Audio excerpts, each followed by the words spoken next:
IVM.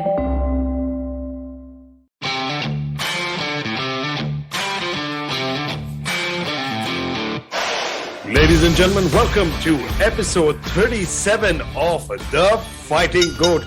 My name is Arjun, aka Mystic Chips, and with my partner Somesh, the Superhuman Kamra. We've got tons of excitement, a lot of things that went down in the last 2 weeks, especially the last week at the UFC 268. In the world of boxing, Canelo versus Plant. Canelo proved why he's so dominant all over again, and a lot more coming up on controversial decisions in the sport. But all that and more only on episode 37 of The Fighting G.O.A.T. Don't go anywhere. We'll be right back after these quick messages. Hello, everybody. It's been another great week on the IVM Podcast Network. On Advertising is Dead, Varun is joined by Sharmeen Ali, founder and CEO of InStory, to discuss neuromarketing and how artificial intelligence can enhance empathy in content writing. Raghavi and Nisha are back with Misconduct Season 2. We begin with actress Maria Susairaj, involved in the killing of Neeraj Grover, a TV executive. On Akla Station Adulthood, Ekta Rajani, a fashion stylist, gives Ritasha and Ayushi hope, wisdom, and useful tips to beat the adulthood blues. On All Things Policy, Pratik Wagre and Rohan Sheth look at digital communication networks and their effects on public discourse. And on Come Home to Kotak, Cyrus talks to his friend Suresh about the steps ahead of buying his dream home, design, decor, and furniture. Do follow us on social media. We're IVM Podcast on Twitter, Facebook, Instagram, and LinkedIn. And remember, if you're enjoying this show or any of our other shows for that matter, please do tell a friend. And finally, we'd like to thank our sponsors on the network this week: Cred, Bank of Baroda, Quarter, CoinSwitch, Kuber, Slay Coffee, Intel, Kotak Mahindra Bank, and Oxfam India. Thank you so much for making this possible. Welcome back to The Fighting G.O.A.T. You're listening to the voice of Arjun, aka the Mystic Chips. And is it the Mystic Chips or Mystic Chips? And the Superhuman Somesh Kamra, who's sporting a feather cap today. You know what? Just call us the voice of the internet right now. Enough. We are the voices of the internet. The voices of the fighting internet. Chalo, fighting the goats. Fighting goats. I just call us internet. The internet, I mean, you know how Bruce Buffer is the voice of the octagon? We are the voice of the internet. That's true also. By the way, guys, before we start the episode, I want to give a big shout out to a bunch of guys who've been putting up Instagram stories with our merchandise. Here's thanks to Jasleen, Vishal, and a bunch of other people who've been putting up pictures and showing support to the Fighting G.O.A.T. Thank you so much, guys. Thank you so much, guys. Keep wearing our merchandise because we're coming up with a lot more. Yeah. So, Mr. Kamra, how was our weekend? Yeah? Well, it was so good. It was so good because for the first time in the history of Sony Sports, we were in the studio 2 consecutive weeks on Saturday for UFC 267, which was in Abu Dhabi, and for the big card in Madison Square Garden, UFC 268, Sunday morning, wake up at 3 a.m., report at 5 a.m. We didn't even sleep. You can't. It's part of our routine now. It's exciting. It's so exciting that, Mystic Chips and me just, at like 2 a.m. are like talking to each other. I know. Saying, dude, are you sleeping? Kya kapde pehnenge hum? Anuja, kya kapde laegi aaj? Well, but this time, they decked us up quite well. Yeah, they did. My jacket was a little too baggy, but no, it was perfect. I mean, you were looking at absolutely smashing. Nah. I'm waiting to bust out my leather jacket. We get those 2 days of winter in Bombay. So wohi 2 din mein pehnunga. I will look like one Lokhandwala boy. Which is very true. Only Lokhandwala you see guys wearing leather jackets in December. Throughout the year you see them. In March and May you see these guys in Lokhandwala wearing these jackets. Yeah, that's true. Oh, and that too proper leather, leather. I'm like Deepak Tijori and Gulam. Well, shout out to Deepak Tijori, the man, the legend. Man, we would love to have you on the show. The gentleman who's given us, cycling race hits versus Gulam. But all that aside, let's get started with, in the world of MMA, UFC 268. There is I'm still recovering from the aftermath. That was the first fight of the night.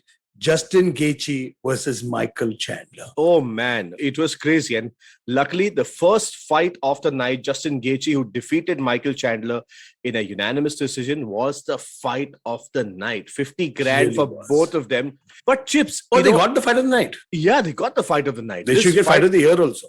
Well, that that will be soon decided. But at the same time, what a brilliant purchase. What a move. Michael Chandler, who's been with other promotions for the longest time of his career, in the later half, when he's 34, he looks to move to the UFC. And man, he's just creating waves all over. He's already a star. He's not just a star. I think it's, he came in with that mindset where he knew कि यार ठीक है मैं 35 साल का हूँ. Yeah, it's time I make some waves because I've been he was with Bellator, which was a very good promotion on its own, and he was the champ there. Yep, and he was. To move out of your comfort zone at an age like that, to say I'm going to take on the biggest Shark Tank in the world is a ballsy move, man. And absolutely comes out, knocks out Dan Hooker, comes 1 inch close to winning the title, loses it to the champion by by whatever people can call it, a mistake or whatever, and then comes so close to knocking out Justin Gaichi as well. Oh man, I cannot believe this, And in fact, it was, it's so funny. This was one of those few cards where 4 out of 5 fights went to a decision, but we were just glued on. Normally, people like Chips and me, when we see decisions, we start booing and saying, "Yeah, it's not fun." And I know. Come on, stand them up and all of that. Boo, but boo. 4 out of 5 went the decision. Only Chito Vera knocked out Frankie Edgar. All of them were decisions. But man, we were just glued on and said, no, it cannot be 49-46. No, it cannot be 48-47. Yeah, what was with the judging, man? There was one judge who was clearly on crack, huh? Absolutely. There's always one judge who's on drugs. Clearly. Can't prove anything, but still. In the co-main event and the main event, there was, I believe, the same judge who gave it the same score. And I was like, dude, no. I think he was not even watching. He just put the same card. I think he was watching the Canelo and Plant fight at that time. I could actually believe that. Because remember, Somesh, I was telling you when I was traveling for a boxing event. Yeah. I literally saw the judge, once the round rang, the bell rang. I saw this guy playing with his phone. This is a fucking judge. Well, that's why I tell everybody that dating apps are not for you. Dating apps are not during work time, man. I mean, not during work time. I can understand. I understand how how these apps work. It's in a certain radius. Yeah. I don't think in a boxing event you're going to find anybody we'll match with immediately. मैं तो चौथे रो पे बैठा हूँ. Well, but I'm just seeing the fight card in front of me. The prelims were all KOs and TKOs. Man, the prelims were banging. I had a look at them later. It was pretty amazing. And the main card was 4 decisions out of 5 and still banging. I mean, man, this was Paisa Vasool. It was a Paisa Vasool card. It's exactly. And I mean, Paisa Vasool and how. It's like going and watching. It's like going and seeing an India-Pakistan match, except for like the last one which happened in the World Cup, which was just disappointing for us. Yes. But kudos to Pakistan. I mean, क्या धुलाई की India की they are playing beautiful cricket. They're playing beautiful cricket. I think they would have won the World Cup. I think so too. But speaking of winning, did I win this time's bet? Like one of those Eid ka Chand kind of moments. No. Why? I did, right? You said Chandler was going to... We had money on... We didn't have too many opposing beliefs, did we? I said Gaichi, Burgos, Vera, and still for both. The only difference was you chose Zhang Weili. The rest of it was the same. Yeah, but something, I think I won because that decision was a robbery.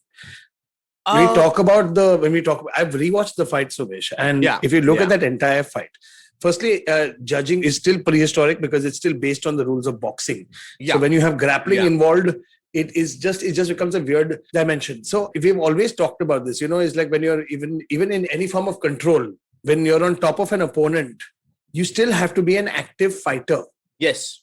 And in the fight between Zhang Weili and Rose Namajunas, the grappling became a significant aspect. Because the striking wise, I would say they're relatively even. Rose landed some good counters, but I think Zhang Weili did more damage on her feet. On the feet, she battered that lead leg of Rose.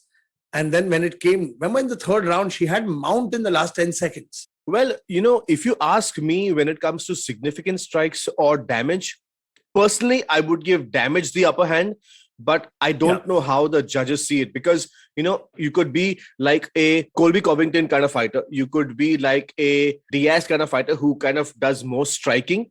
But, someone like a Masvidal or a Justin Gaichi just needs 2 shots to send you to space. Correct. So I personally give damage more weightage than the significant strikes. However, I do know over 5 rounds, significant strikes has the upper advantage. But in this fight, man, I don't know how it went to Rose Namajunas. I really don't know. I think Rose was surprised as well. As a fan, I completely disagree. Rose didn't really weep after the fight because I felt she was like, oh, wow, it's still me. Exactly. Kind of scenario. And I felt she rounds. Looked relieved, honestly. 3 rounds were clearly to Zhang Weili. That is my personal take. It was a very, very close fight. And no, you know what? I'm not upset of the fact that it went whichever way. I said, I'm just surprised that, the judging can be so erratic. Yeah. Where most judges are 48-47, 48-47. And it was a split decision. 49-46. Well, I mean, we need to do an episode where I sit and discuss the points properly here. Because in a 10-point scoring system, you get 9 points or less. And depending on who's leading the round. So it's, if fighter A versus fighter B, fighter A wins that round, depending on the way she won that round or he won that round, it can be 10-9, the score. Or 10-8, depending on how many points were scored in that round. But in a close fight where there is a split decision, where it's literally the judges have disagreed on who has won the fight, to have one judge give 4 rounds to one fighter out of 5 is unbelievable. Because, if you look at the main event also had a 49-46, but it was a unanimous decision. Exactly. Where all 3 judges felt 3 rounds minimum went to Usman and 2 rounds went to Colby. One judge thought 4 went to Usman, 1 went to Colby. So, but that is still fair. No, that is still fair. I would have given, I wouldn't be surprised if all the rounds were given to Usman. I wouldn't be surprised because Colby, even though he had his moments in the fight, but he still took him down. He still took him down. A lot of people are still saying, Kamaru 100% takedown rate and all of that. Yes, that is rubbish. Because now he got taken him down, But at the same time, when you have a split decision, you think one judge has got 3 rounds to Weili and 2 rounds to Rose. One judge had 3 rounds to Rose, 2 rounds to Weili. Correct. And one judge had 4 rounds to Rose and 1 round to Weili. That was a stupidity. And I think I was more upset about that part than in a close fight. Sometimes this is what happens. And by the way, guys, stay tuned for the second half of our segment, because this is what we're talking about, the most controversial decisions ever in the history of the sport. As Chip says, razor thin. Razor thin. It's literally thin as a hair. It's that thin the decision is. So no, that was Rose versus Weili, and it was still the strawweight champion. But there's always a theory, to beat the champion, you have to literally beat the champion convincingly. You cannot do split clear, like razor thin split decisions. You have to go after the champ. True. Very true. So I completely agree with that. So, I mean, that's what happened. But then moving forward in our main event of the evening, where we had Kamaru Usman defending his title for the second time against Colby Covington. And man, it was a great fight. Man, it was so good. It was so good because, Colby is the kind of guy that gets hit.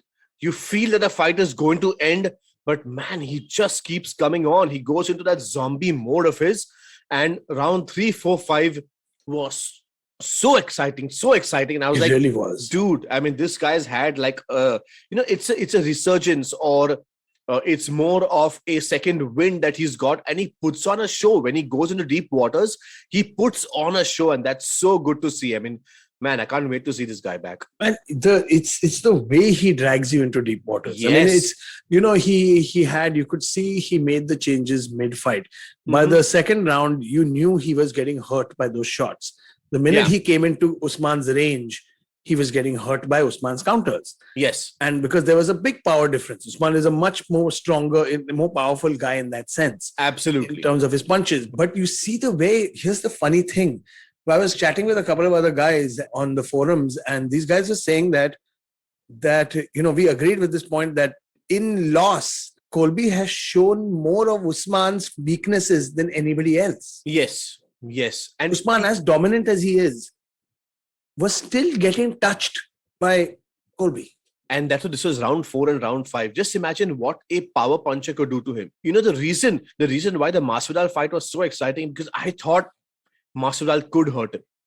I was very sure Masvidal could hurt him, but we saw how that went. But that's the thing. The game plans change when you're the grappler, and when you got two great wrestlers like Colby and Usman, it's going to cancel each other out. And we saw that. Yeah. We saw that immediately. I mean, Colby tried a couple of times, but then it was to no avail. Because you're not taking Usman down. It said 0 out of 10. Imagine 10 attempts, 0 but takedowns. One. No, I think he took him down like one minimum, but there were two good ones that could have been takedowns. Of course, he didn't hold him down. There was no ground control. Exactly. But even if you take somebody down for a second, it still counts as a takedown. Yeah. But, a lot of the pundits were saying that the moment you take someone down and they spring back up, it's not a takedown, which I agree. I disagree. You got taken down. That's it. Whether you sprung back up in 30 seconds or not, you still... Yeah. It's like saying, oh, he barely touched me. He barely hit me. You still got touched, na? Khatam. Yeah. It counts. Tere ko aisa bhi mara to mara, na? That's why there is strikes and significant strikes. Exactly. Strikes and significant. But still, at the end of the day, it's a strike. It's the same thing I say even in football. Yeah. Look, boss, in football, if you're going to get a red card for touching another player, then the kaske marna, man. Like proper. No, but you give. You're going to get a red card anyway. But I guess in football nowadays, they also go for acting classes. Like side by side. It's the Aljamain Sterling School of Oscar winners. Like the Anupam Kher Institute of Performing Arts. Correct. Shout out to Anupam Kher, sir. Hats off to you. You're a legend. Anupam Kher, man. All legends on the show today. No, but coming back to that entire theory of how you see fighters in that third round or fourth round, he knew he was losing, but the way he pushed the action against the champ, and we saw the champ slowing down.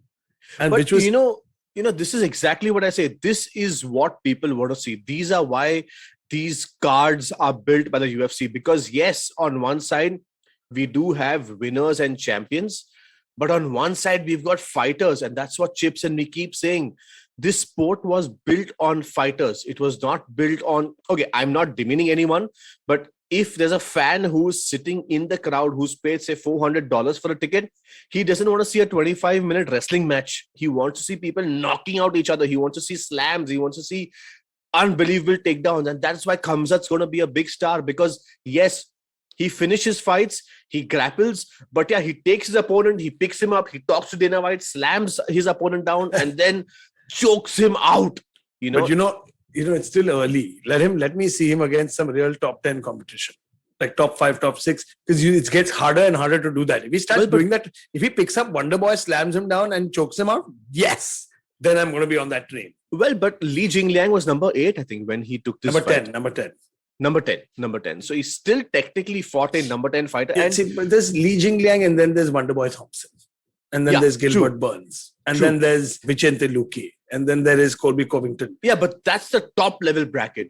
I completely agree. But, you must say that we all spoke about Khamzat post-COVID. How's he going to be? Oh, he's going to be a tamed lion, this, that. But man, what did he do out there? So, looking forward to this guy, man. I mean, he's such an exciting prospect. Sumesh, I wonder sometimes I think the reason why he rushes through so quickly is maybe because COVID affected his gas tank and he knows he has only 3 or 4 minutes. Well, absolutely. I mean, you could say the same for Michael Chandler. The reason why he wants to finish in round 1, because he saw it. he's a huge lightweight. He's only 5 feet 8 inches tall, but the amount of muscle he packs in, it's very difficult for him to go 5 rounds. Very heavy, stocky. I'm not saying he cannot go 5 rounds, but I'm saying he's most effective maybe a round and a half. He's got that Chad Mendes type body, which is very short, stocky. I mean, Chad is even shorter, but he's stocky. But, funnily enough, regardless of all the decisions, that fight night was incredible. It was incredible. But simultaneously, in the world of boxing, we had Canelo Alvarez. Oh, my God. Take on Plant for the super middleweight title. And it was... Plant put up such a great fight. He actually put up a very good showing. But the thing is that Canelo Alvarez is now in that God mode status. He is. He's just, nobody is going to touch him. He's making no mistakes. There are 0 errors on his part. He's not getting caught. The footwork, the timing, the power, the precision, everything that he's doing is just on the money. But what I saw during the fight, he has this sneaky little left uppercut followed by left hook, and it's lightning quick. It's so quick that I could not even see it, and he threw it twice and I could not see it both times. Exactly. I saw it when they put the replay on. He went boop boop like that, and it happens in a split second. his combinations are lightning fast, and he caught him. And you see, if you see that towards the end of the fight, we're going to try and put the clip up here for you to see it. Yeah. If you see towards the end of the fight, it's that combination which cracked him. He was already out on the feet, and then mercifully stopped by the referee. Yes. Mercifully stopped. I mean, fighters sometimes don't know when to quit. Yeah. But he was, thank God, man. He was out on his feet. Plant was out on his feet. Great showing. But Canelo Alvarez is now the undisputed super middleweight champion of the world. As you rightly say, the difference between the champion and the number one contender and number two contender sometimes is so vast that there's no competition between the two. I would say the same goes, in the bantamweight division for the women, where Amanda Nunes is there. The level of competition, the level of skill, the striking, the grappling, all of it is just so vast that no one is coming close. Like Amanda's boat is so far ahead. Like Canelo's boat is so far ahead. You can row as much as you want. You can row as fast as you want, but it's very difficult to catch up. So basically, Tendler in the 90s. Tendulkar in the 90s. Absolutely. Tendulkar in the 90s was untouchable. As in you could put Waqar Younis there, or you could put Darren Goff there. Waqar is Waqar, man. Waqar will give anybody trouble even today. Even now, if he runs out and bowls, he gives somebody trouble. Full toss on the face, 145 kilometers. कुछ फर्क नहीं पड़ता है. In school, we used to say, imagine if you were facing Waqar Younis without pads, and if the ball hits the shin. Death mode. क्या होगा? How kids are. What if Alan Donald का ball सीधा लगे तो? Oh God, what if was such a big factor for us in the 90s? What if? I think I'm changing my name from Mystic to What If. Because I have a very, very bad habit that Somesh will agree to, is that just before it starts, the fight or whatever game, I'm like, but what if? You know what? Mystic Chips in the green room of Sony is like, okay, and now Rose Namajunas versus Wiley Zhang. Mystic Chips has chosen Wiley Zhang, but he's like, what if? What if Rose does this? What if? And I said, dude, just make a pick. There are so many what ifs. What if the stadium collapses? What if everything... वैसा भी what if नहीं यार. It has to be more calculated what ifs. What if? But we're going to hear a lot more about the what if soon, Mr. Kamra. Yes. So having said that, that was a great run up to UFC 268 and all the maza and masti that happened in the week that was. But moving forward, we're going to be talking about the razor split decisions, the most controversial decisions, the top controversial decisions of Mystic Chips and Superhuman Kamra on the other side. We'll see you right back after this short commercial break. Do you like true crime stories? Do you like to learn about the people behind some horrible, awful crimes? More specifically, women that may have committed these crimes. Actually, Indian criminals that are women? Then we'd like to welcome you to our podcast, Misconduct. My name is Raghavi. And I am Nisha. We cover themes like murder, dacoity, drug trafficking, financial fraud, kidnapping, and many more. You can catch us every Wednesday on the IVM Podcast Network or wherever you get your podcast. Welcome back to episode 37 of the Fighting G.O.A.T. You've been listening to Arjun, aka Mystic Chips, Chipalkatti, and Somesh, the Superhuman Kamra. We had a great rundown of the awesome events that happened, all the masti, the maza, and all the manicness of the fight world. But what we actually pulled out from that event was how close and razor thin sometimes this sport's decisions can be.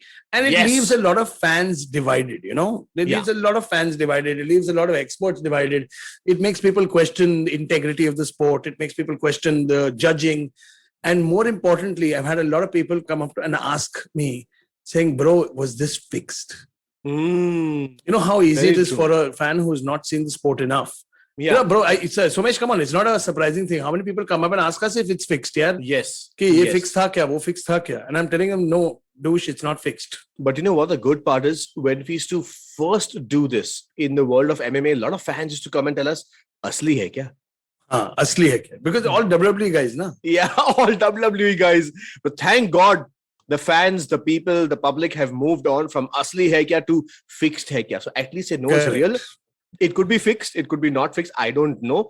99% in my knowledge, working with the UFC. I know it's not fixed, but at least they have moved on and they know that this is real fighting and there's technique involved.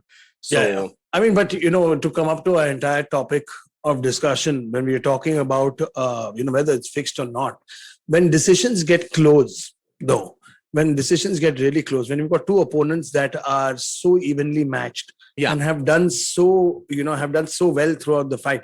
And it's not necessarily that it was a great fight also. Sometimes you can have absolute snooze fests. Like, when we saw... when we Adesanya versus Romero. Yeah, Adesanya versus Romero. But still, the decision was clear. Like, it still fell in the favor of the champion. But when you have a very, very close fight, it becomes very difficult for the judging to come into play here. See what typically happens here, that the judges are also human at the end of the day. The people should know that there's only one superhuman here. Cecil people, Zenola, please. Well, see, the thing is that, the octagon is an 8-sided cage. The judges that sit do not sit together. So they sit in 3 different parts. No, of course. Yeah. So what happens if someone is grappling on the other side and the judge on this side cannot see what's happening, whether there are some elbow strikes, whether but they've got monitors also, yeah. But, it's very difficult because once you're a judge, I know that they need to see the monitors, they need to see what's happening, live action, but they're human at the end of the day, and there are some judges that are such big fans of the sport that they see the action more than anything else. So I'm not saying... Not to mention, sometimes you can be biased as well. You can be biased at the same time. Definitely, yes, you can be biased. I don't think it happens too often, but I do not disregard that point at all. But see, these are all human tendencies and human errors. I don't think they are right or wrong. Yeah, now for me, the 49-46 in the Namajunas and Wiley Zhang fight was an absolute wrong decision. But see, I wasn't sitting there, so I cannot comment. I can just comment from this side of the table, True.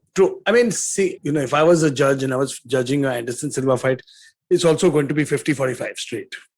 Even if there was a knockout, 50-45. Simple. 50-44, 50-43 also. मैं कर दूंगा, तू tension मत लो. As long as I get one selfie with Anderson Silva. As long as I get one selfie and he touches my shoulder.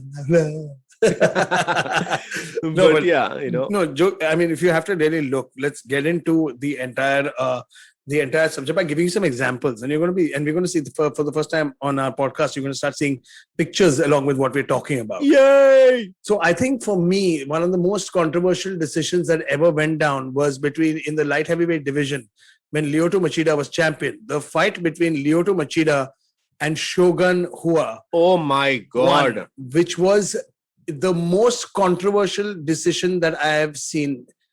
I think is one of the most controversial decisions ever. Absolutely. In fact, that could also be dubbed as a robbery, if you ask me. No. Robbery, see, the thing is, again, then we come back to that statement again. To beat the champ, you have to beat the champ. Like you cannot... Convincingly, exactly. You can't beat him just like that. Like, you got to beat him. Like, there has to be... And that's what he did in the rematch. Shogun, in the first round, knocked him out. And then got onto the microphone and said, is that convincing enough? Yeah. I mean, that's what you're going to do. That is so true. That is so true. And I think that was quite some time back. That was at least 8-9 years ago. Yeah. It feels like yesterday though, but it was 8-9 years. Man, the fact that you remember that is so amazing, because that was in fact not in my list, but now that you said it, I clearly remember that fight was Shogun Rua's. But it was he was still close. It was very, very close. But what about you, Somesh? What's your top 5 pick? Wow. So the first pick that comes to my mind is GSP versus Johnny Hendricks. Shit. Oh my God. Where I clearly felt that GSP Johnny Hendricks had done enough to take the belt from GSP, but the judges still favored. Dude, even GSP. if there were no points in this fight, if you look at the damage on GSP's face, what he was wearing, look at the damage that he was wearing after the fight. Any layman walking by would have said, "Haan, ye to pit ke gaya." Like, he may have. That's the thing. I don't know what saved GSP that night, but whatever happened mentally, it caused him to retire from the sport. Absolutely. And also, what happens is the fighter that loses at the same time is very, very disheartened and disappointed. Like, what do I need to do to get this belt? Because like most fighters have said, once you hold that UFC belt, the perks are immense. You Massive. get, private jets, money, gifts, the interviews, all media, these things. coverage, love, respect, not to mention respect. That's all a part of the sport. And I just felt that Johnny Hendricks was never the same again after that. He went dejected and so disappointed. This was, if I'm not mistaken, I've made my notes correctly. This was UFC 167. GSP versus Johnny Hendricks, and it was a 5-round war. GSP looked like somebody else altogether. He was so beaten up. He really did. But in recent history, that takes me to my other second pick was Davison Figueiredo versus Brandon Moreno 1. Oh, yes. And that fight was eventually called a draw, but it was so close, and Moreno was so disappointed. Absolutely. In that fight, because it was really close. I thought Figueiredo did enough. Some people thought Moreno did enough. Yeah. But then again, he recovered, and in that second fight, he left no doubt. Oh man, he Moreno closed the show. Choked him out. Closed the show. That was a very, very close decision. Very, very razor thin. It was so good. It was so, I love seeing these draws. I love seeing split draws. I love seeing majority draws. It is so interesting because the fighters have put so much out there that 3 judges cannot decide. So it's not 4 judges or 2 judges. 3 of them, which is an odd number, cannot decide as to who has won the fight. And these are title fights. Yeah, man. I mean, it's in title fights anyway, the judging becomes a little more difficult because it's got the belt on the line. But I think, Brandon Moreno Figueiredo was another great example. Who you got at number 4, my friend? Wow. At number 4, I have a very old... Sorry, number 3 now. For your number 4. Yeah. So, in UFC 20, there was a fight between Bas Rutten and Kevin Randleman. Yes, I remember, of course. And I saw the tape on this one and I'm like, it was a clear decision. But when I re-saw the fight, I'm like, wow. This was so close. And I was like, it's crazy because I believe Kevin Randleman was penalized in that particular fight. There was a point taken away from him. That's why it was so close. And that is why it was extremely close and it went the other way. And I was like, oh my God. For those who haven't seen it, please just Google UFC 20 Bas Rutten versus Kevin Randleman. And it was immensely entertaining. It was so good between these and these two absolute warriors. Imagine Bas Rutten goes way back in the day of open hand palm strike fighting with Frank Shamrock. Yeah, man, that was epic. And those tournaments were called King of Pancreas. Yes, King of Pancreas. Pancreas, yeah.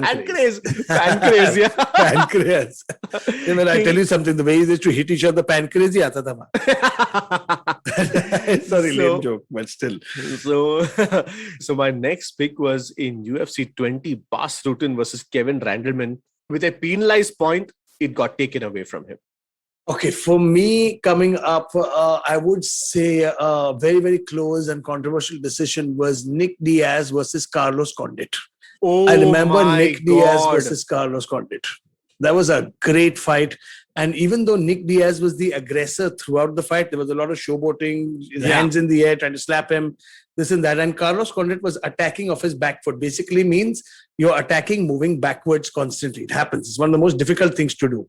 Yes. In any kind of fighting. And he was attacking, he was still defending, he was attacking him while moving backwards. Yes. And a lot of people in the scoring is biased in a manner where if you are the aggressor moving forward, you are going to get the nod from the judges in that regard for octagon or cage or ring aggression.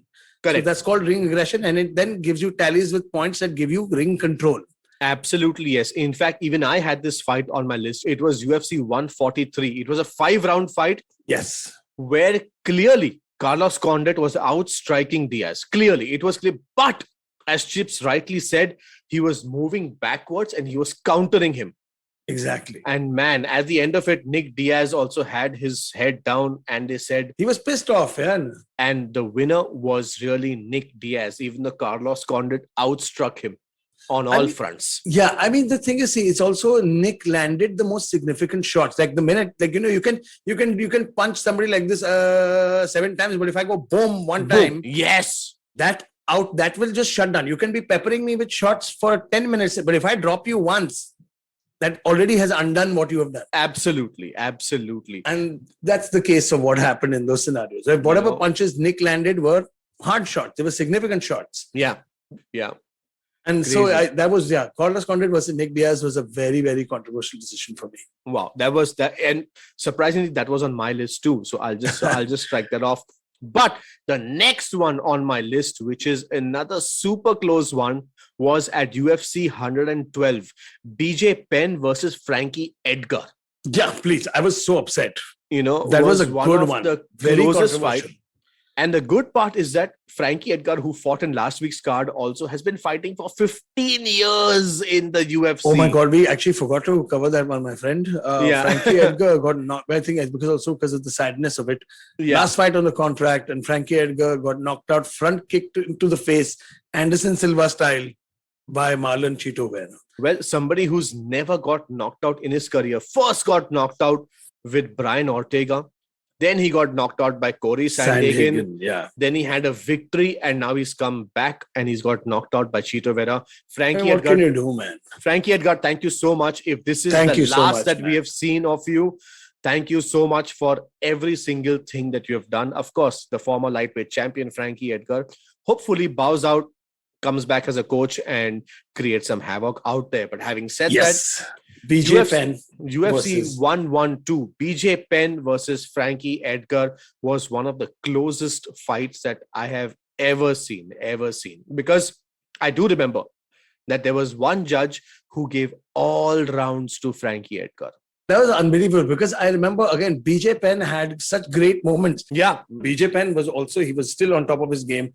That fight was razor thin. And we've noticed this with very, very even competition, Yeah. The way Frankie had that in and out movement was new to that lightweight division, where we've never seen anybody do that to Bj Penn. Yeah. But at the same time, Bj Penn still, it was a very, very, very, very, very close fight. I believe so Bj close. won.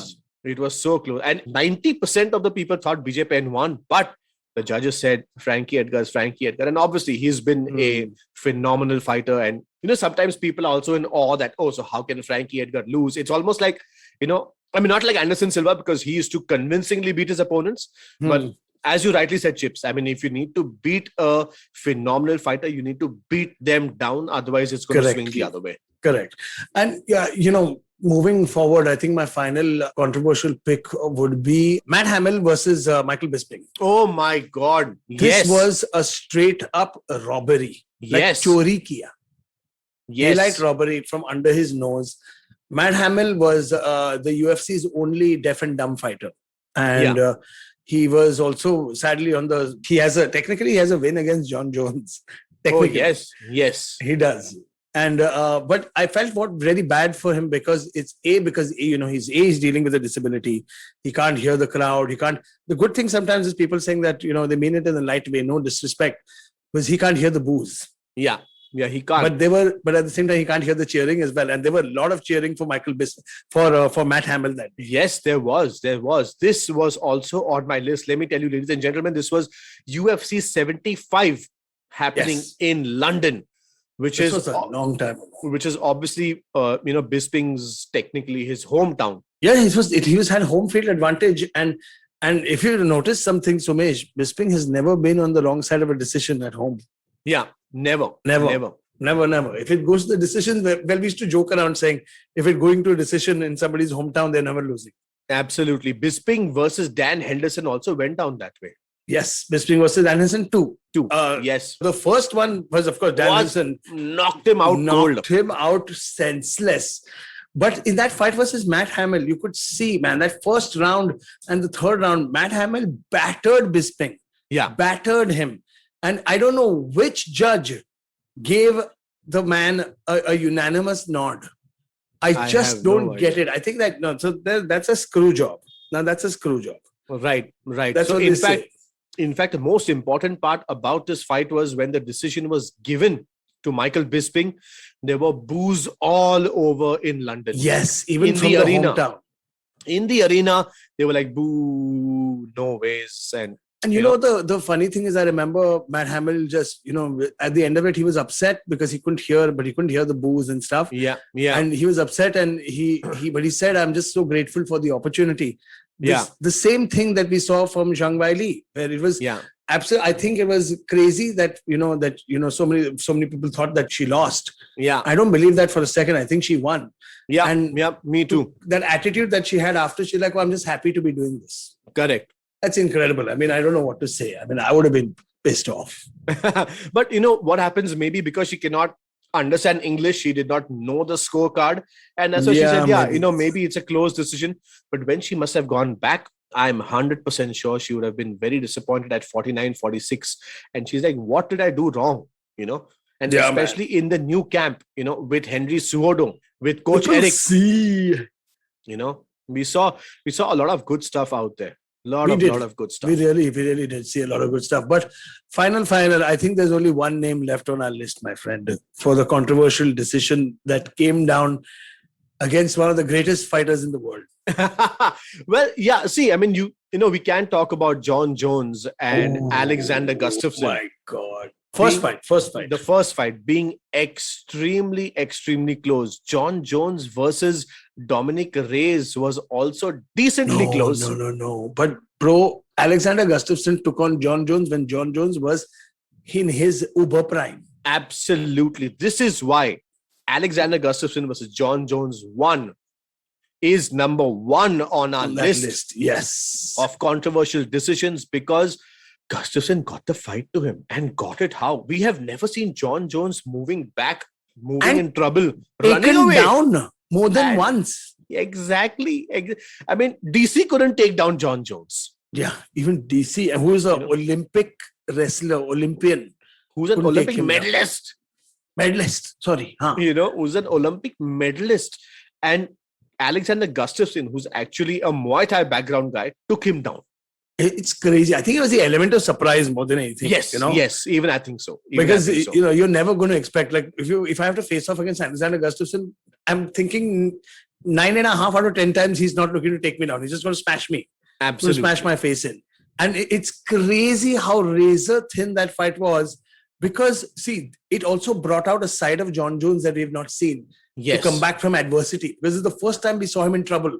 Yes. This is the first time we saw him lose a round. More than one round. But that's exactly what makes John Jones great. He comes back, he knows his mistake, and he learns, he improvises so well that he makes sure that never happens again. Yeah, and we saw that in the rematch.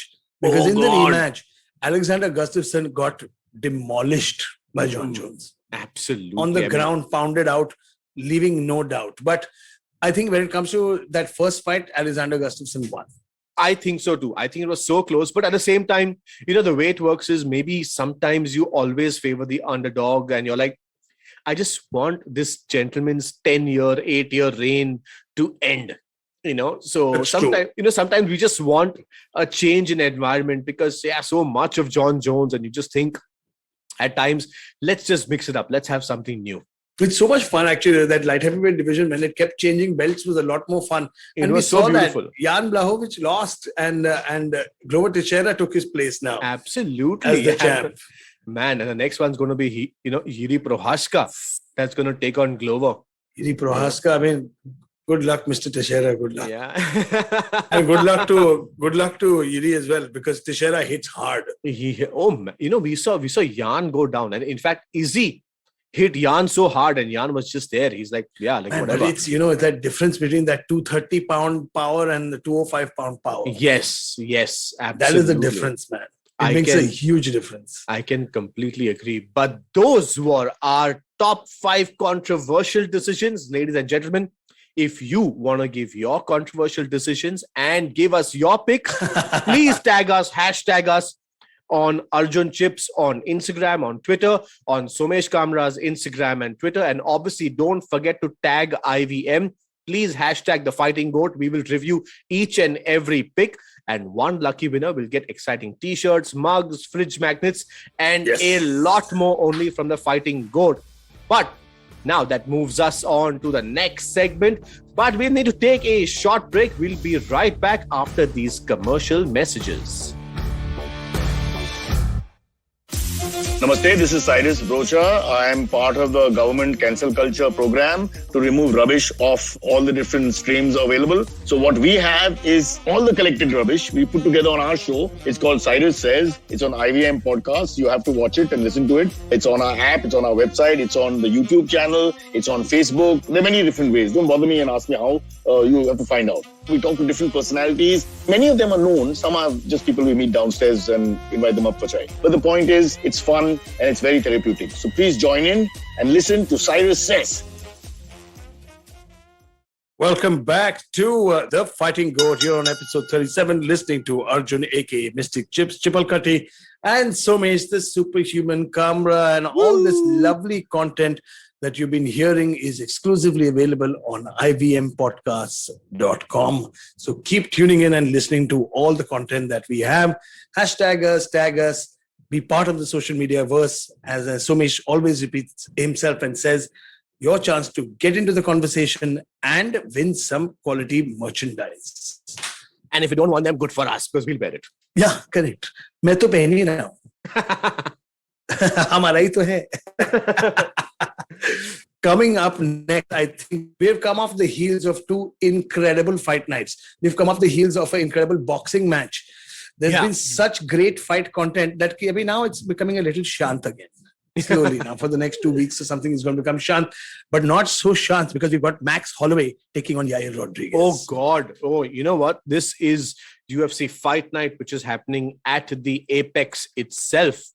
And it's headlined by Max Holloway and Yaya Rodriguez, which is going to be an absolute banger. We have Ben Rothwell on the card. Oh, Big Ben is fighting again. Absolutely. We have Felicia Spencer, who's on the card. And the fourth and the last fight on the main card is Song Yadong. Song Yadong. No, but we're going to talk only about Big Ben Rothwell and Max Holloway. I mean, Big Ben Rothwell is one of those. I think he's been around for over 10 years in this heavyweight division. And to be a 10-year veteran of a heavyweight division, it says something, boss. Absolutely. 10 years in heavyweights. That's incredible. Absolutely. Absolutely. This gentleman is a true veteran. He pushes forward and he's winning fights. It's crazy. I know, man. He's still doing it. So who you got, my friend? Well, we're going to be picking the main event of the evening. Max Holloway versus Yaya Rodriguez. Mystic Chips, after what we saw Max Holloway do to Calvin Kattar, guys, just go back and check it out. Check out that fight between Calvin Kattar and Max Holloway. Trust me, I have never seen somebody, and this is after watching fights for 15 years, I've never seen anybody getting beat that badly. Man, seriously. It looked like he owed him money. De mera paisa. He was beating him like he owed him money.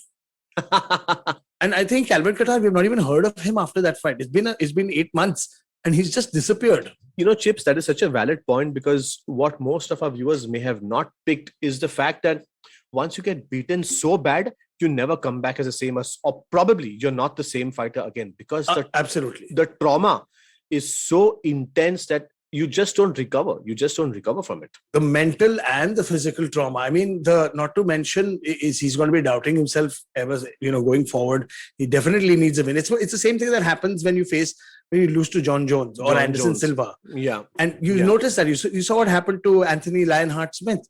Like, he turtled up in front of Jones. It's like the first time he felt that, that he, as a strong 6'6" man, was beaten down by somebody so badly. And he has no answer to it. And then that's why he went on this long skid where he had to clear his mind mentally, change camps, do something drastically different. Very true. Rodriguez, it's got fireworks written all over it, but it's going to be Max Holloway. Well, I'm in the same boat as Mystic Chips. I think Max Holloway is going to take this one. Kudos to Yaya Rodriguez, because it's a major jump in his career. Yes. Hopefully he makes it a close fight. But as of now, the odds are very much in Max Holloway's favor. So Mystic Chips and Superhuman Kamra both are in the same boat of Max Holloway. But ladies and gentlemen, there are 4 rocking fights on the card. Please make your picks. Let us see who wins this time. And we are so excited to get this merchandise to you after you make your picks. Absolutely. Tag us, hashtag us, follow us on social media, www.ivmpodcast.com for a lot more content.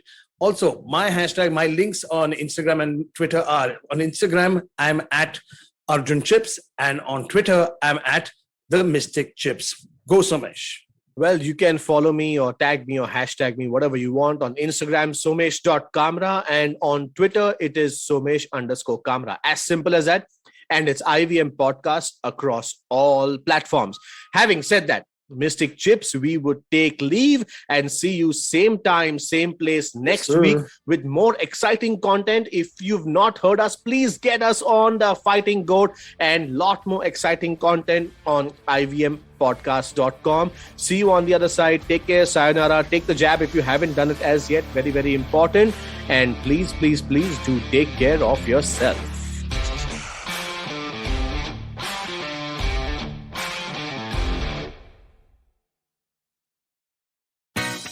Eventually, you'll see the end of your childhood. Get accustomed to womanhood. Enjoy the experience of sisterhood. Might get to wifehood. Or not. Choose motherhood. Or not. You'll learn to define your personhood. Earn a livelihood. Change the neighborhood. And get rid of the falsehood that life post-academia is easy. So join me, Natasha. And me, Ayushi. On a journey from station starting point. To station, what now? Next station, Pudin Station, and hopefully Agla Station, adulthood. Fresh episodes out every Thursday. If you're a cricket fan, check out Edges and Sledges, India's favorite cricket podcast. The podcast focuses on Indian cricket, the IPL, and has a ton of banter both on and off the field. We talk about the week's biggest cricket stories with current and ex-international cricketers, coaches, or sometimes just between us. And it's hosted by me, DJ. Me, Varun. And me, Ashwin. New episodes release every week. You can catch us on the IVM Podcast's website, app, or wherever you get your podcasts from. Check out the Edges and Sledges Cricket Podcast.